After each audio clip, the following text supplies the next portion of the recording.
आता बातमी आहे व्हायरल व्हिडिओची। नागासारखी वागणारी एक मुलगी गुहेमध्ये सापडलेली आहे। ही मुलगी 3 महिन्यांपासून बेपत्ता होती। 3 महिन्यानंतर ही मुलगी एका गुहेत सापडली।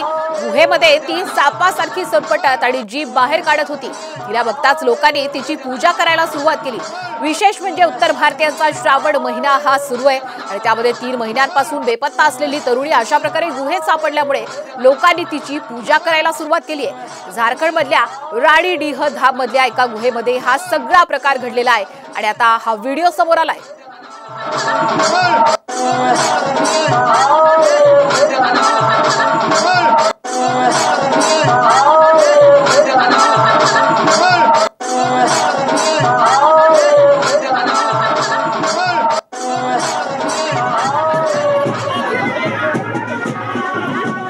तर आपण झारखंड मधला हा व्हिडिओ सध्या पाहतोय।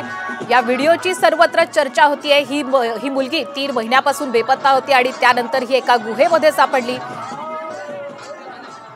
आणि याच महत्त्वाच्या घटनेसंदर्भात आपल्याशी बातचीत करण्यासाठी अधिसचे मिलिंद देशमुख सर आहेत। सर, आपलं साम टीव्हीवर स्वागत आहे। आपण झारखंड मधील हा व्हिडिओ पाहतोय। 3 महिन्यांनी ही तरुणी सापडली, मात्र ही नागाच्या अवस्थेमध्ये असल्याचं लोकांचं म्हणणं आणि लोक हिची पूजा सुद्धा करतायत। या संपूर्ण प्रकाराकडे आपण कसं पाहता?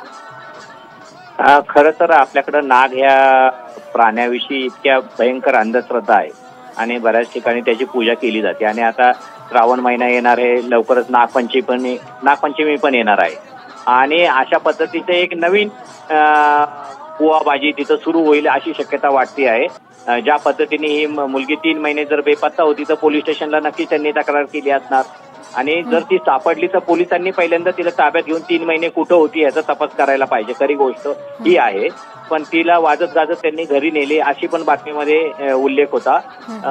आता ती नक्कीच तिथं आता बुवाबाजी सुरू करण्याची शक्यता आहे। 2 शक्यता आहेत, एक तर ती मनोरुग्ण असावी असं पण शक्यता आहे की ती काय बोलती जेव्हा प्रत्यक्ष पाहिलं जाईल तेव्हाच ते कळेल, किंवा दुसरी शक्यता अशी आहे की घरच्यांच्या मदतीने ते एक नवीन बुवाबाजीचं प्रकरण होऊ शकतं। तर पोलिसांनी याच्यामध्ये लक्ष घालावं अशीच आम्ही मागणी करू। नक्कीच, धन्यवाद मिलिंद सर, आपण साम टीव्हीशी बातचीत केल्याबद्दल। तर झारखंड मधला हा धक्कादायक प्रकार सध्या आपण साम टीव्हीवर पाहतो।